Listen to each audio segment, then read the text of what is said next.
Hi everyone, so Xiaomi चाहिँ last इयरदेखि नेपालमा आफ्नो सबैजसो प्रिमियम मिड रेन्ज र फ्ल्यागशिप फोन्सहरू लन्च गर्दै आएको छ। यसपालि चाहिँ we got to see Xiaomi को फ्ल्यागशिप 12 सिरिज जस अन्तर्गत Xiaomi 12 Pro, Xiaomi 12 र 12X थिए। अब Xiaomi 12 Pro चाहिँ एउटा प्रपर फ्ल्यागशिप नै थियो भने Xiaomi 12 र 12X वर डिसेन्ट सेमी फ्ल्यागशिप फोन्स र यही सिरिजलाई कन्टिन्यू गर्दै Xiaomiले यो फोन Xiaomi 12 Lite चाहिँ नेपालमा भर्खरै लन्च गरेको छ। यो चाहिँ एउटा प्रिमियम मिड रेन्ज फोन हो र यसलाई चाहिँ लास्ट इयर लन्च भएको Xiaomi 11 Lite र Xiaomi 11 Lite NE को सक्सेसर पनि भन्न सकिन्छ। Xiaomi 12 Lite चाहिँ नेपालमा जम्मा दुईवटा भेरिएन्ट्समा लन्च भएको छ। 6 128GB भेरिएन्ट र 8 128GB भेरिएन्ट र अहिले यो भिडियो खिच्दा चाहिँ मलाई यो फोन्सको प्राइस थाहा छैन, सो म पछि थाहा भएपछि डिस्क्रिप्सनमा राखिदिनेछु। र राम्रो कुरा चाहिँ यो फोन तपाईँले हाम्रो एफिलिएट पार्टनर हुकुट स्टोरबाट किन्नुभयो भने you can get instant 1000 rupees of using our coupon code GBN1000। Link चाहिँ म तल डिस्क्रिप्सनमा राखिदिनेछु।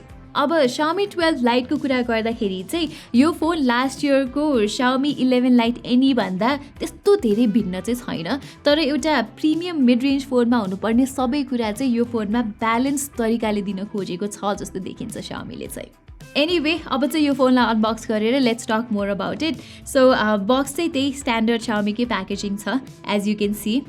मैले चाहिँ खासमा हिजै अनबक्स गरेर अलिकति एप्सहरू इन्स्टल गरिसकेँ, तर अहिले चाहिँ यो अनबक्सिङको लागि फेरि अनबक्स गरिरहेको छु म। एनिवेज हामीसँग भित्र यहाँ त्यही बेसिक्स नै छ, त्यही सिम इजेक्टर टुल छ एन्ड देन वी हेभ यो सिलिकन केस, क्लियर केस छ सिलिकनको एन्ड देन पेपरवर्क छ। This is stuff that we never read. त्यसपछि चाहिँ we have the phone itself. Okay, pink कलरमा छ हामीसँग, looks really nice. The design looks really nice out of the box. त्यसपछि हामी चाहिँ यहाँ चार्जर पनि देख्न सक्छौँ। अहिले मार्केटमा हेर्ने हो भने स्यामसङले चाहिँ आफ्नो प्रिमियम ए सिरिजमा चाहिँ चार्जर दिने गर्दैन, छुट्टै किन्नुपर्छ जसलाई चाहिँ 2000 रुपियाँ पर्छ। यहाँ चाहिँ तपाईँहरूले चार्जर छुट्टै किन्नु पर्दैन, which is really good news. यहाँ तपाईँले 67 वाटको चार्जर चाहिँ you get it included inside the box, plus you get this charging cables as well. Okay, अब चाहिँ यो क्लियर गरिदिन्छु and let's talk more about the phone. ल, coming back to the phone, पहिलाको Xiaomi 11 Lite NE को USP चाहिँ त्यसको light weight र थिन डिजाइन थियो र यसपालि पनि डिजाइन चाहिँ त्यस्तै लाइट वेट नै छ।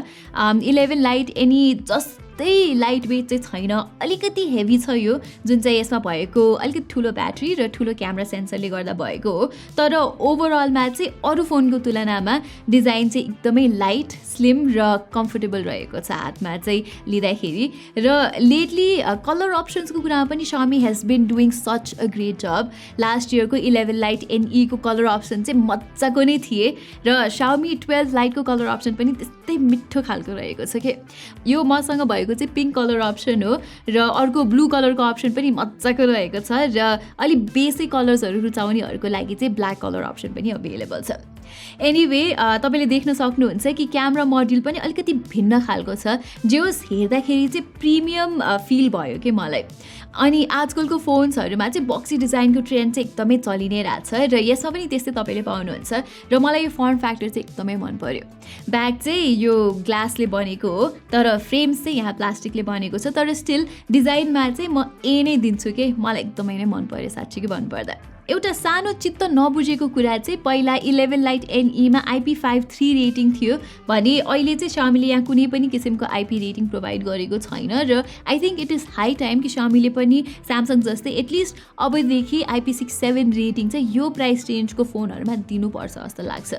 सो यो कुरा चाहिँ अलिकति मिस आउट भएको छ यहाँ। तर फेरि अगाडि डिस्प्लेको मामलामा चाहिँ यहाँ फ्ल्यागशिप लेभलको डिस्प्ले छ। आई थिङ्क यो प्राइस रेन्जमा त this is one of the best screens नै। स्यामसङको भन्दा पनि राम्रो हुनसक्छ कि स्पेक्स हेर्दाखेरि, तर त्यो चाहिँ अब मैले एक्ज्याक्टली चेक चाहिँ गरिसकेको छैन, but I will let you know in my full review. तर जे होस् यहाँ चाहिँ तपाईँले फ्ल्यागशिप लेभलको स्पेक्स भएको डिस्प्ले पाउनुहुन्छ कि जसमा चाहिँ 12 बिट कलर डेप्थ रहेको छ अनि HDR10+ साथसाथै डल्बी भिजन सबै फिचर चाहिँ यहाँ छन्। अब नर्मल फोन्सहरूमा त अझै पनि 8 बिट कलर डेप्थ हुन्छ सो यो स्क्रिनमा कलर्सहरू चाहिँ बेटर रिप्रेजेन्ट हुन्छ अनि पहिला 11 लाइट एनईमा चाहिँ जियोस 90 हर्ट्ज मात्र रिफ्रेस रेट थियो अहिले चाहिँ 120 हर्ट्ज रिफ्रेस रेट दिएको छ Xiaomi ले which is a good thing to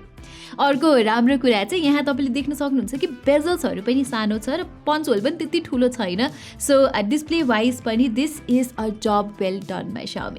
Xiaomi 12 लाइटको अर्को इम्प्रुभमेन्ट चाहिँ यहाँ क्यामरामा पनि भएको छ यहाँ चाहिँ तपाईँहरूले अपग्रेडेड 108 मेगापिक्सलको प्राइमेरी क्यामेरा भेटाउनुहुन्छ पहिला चाहिँ त्यही बेसिक 64 मेगापिक्सलको थियो अब पिक्चर क्वालिटी चाहिँ अहिले त्यति राम्रोसँग टेस्ट चाहिँ गरिसकेको छैन मैले अलिअलि यताउता फोटोजहरू चाहिँ खिचेको छु फर्दर टेस्टिङ गरेर रिभ्यूमा चाहिँ I will give you all the details अहिले चाहिँ यो मैले खिचेको स्याम्पल्सबाट यु क्यान सी कि क्यामेरा चाहिँ जियोस प्रमिसिङ नै छ मुभिङ अन मैले Xiaomi 12 लाइटको बारेमा जियोस राम्रो कुराहरू त गरि नै हालेँ तर what remains unchanged from last year is the performance यहाँ चाहिँ तपाईँले पहिला जस्तै Snapdragon 778G चिपसेट पाउनुहुन्छ यो चिपसेट चाहिँ अब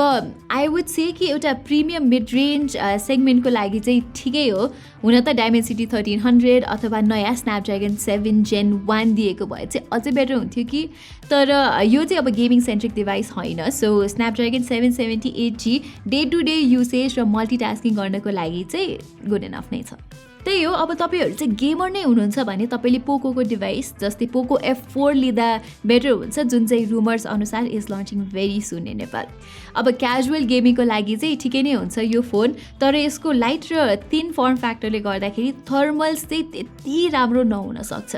त्यस्तो खतरा कुलिङ सिस्टम पनि छैन यहाँ सो हार्डकोर गेमिङको लागि चाहिँ Xiaomi 12 लाइट त्यति धेरै सुटेबल नहुन सक्छ अपार्ट फ्रम द्याट यो फोनको ब्याट्री लाइफ पनि एभरेज नै हुन्छ भनेर तपाईँले एक्सपेक्ट गर्न सक्नुहुन्छ यहाँ अलिकति सानो 4300 मिलिएम्प आवरको ब्याट्री छ र द्याट इज पेयर्ड विथ 120 हर्ट्जको रिफ्रेस रेट सो तपाईँले डिसेन्ट मात्र ब्याट्री इन्ड्योरेन्स पाउन सक्नुहुन्छ तर सिन्स यहाँ चाहिँ तपाईँले 67 वाटको फास्ट चार्जिङ पाउनुहुन्छ you can quickly charge this device within 40 minutes software wise यहाँ Android 12 नै आउँछ आउट अफ द बक्स र कम्पनीले चाहिँ यहाँ 3 वर्षको ओएस र 4 वर्षको सफ्टवेयर अपडेट दिने भनेको छ विच इज नाइस र यो फोन चाहिँ Xiaomi को MIUI 13 बेस्ड अन Android 12 आउने चाहिँ one of the first phones पनि हो है बाई द वे र यो फोन अनबक्स गरेपछि मैले यसमा अगस्तको सिक्योरिटी प्याच चाहिँ अगस्त भन्नाले यही महिनाको सिक्योरिटी प्याच पनि पाएको छु which is really good news र अर्को राम्रो कुरा चाहिँ यहाँ तपाईँले साइड माउन्टेड फिङ्गरप्रिन्ट सेन्सरको सट्टा चाहिँ इन डिस्प्ले फिङ्गरप्रिन्ट सेन्सर नै पाउनुहुन्छ जुन चाहिँ मोस्टली Xiaomiको मिड रेन्ज डिभाइसेसहरूमा हुँदैन र त्यसबाहेक यहाँ डुअल स्टेरियो स्पिकर्सको साथसाथै आयर ब्लास्टर पनि तपाईँहरूले पाउनुहुन्छ सो ओभरअल मेरो इनिसियल इम्प्रेसन्समा चाहिँ Xiaomi 12 लाइट एउटा ब्यालेन्स्ड मिड रेन्ज फोन हो जस्तो देखिन्छ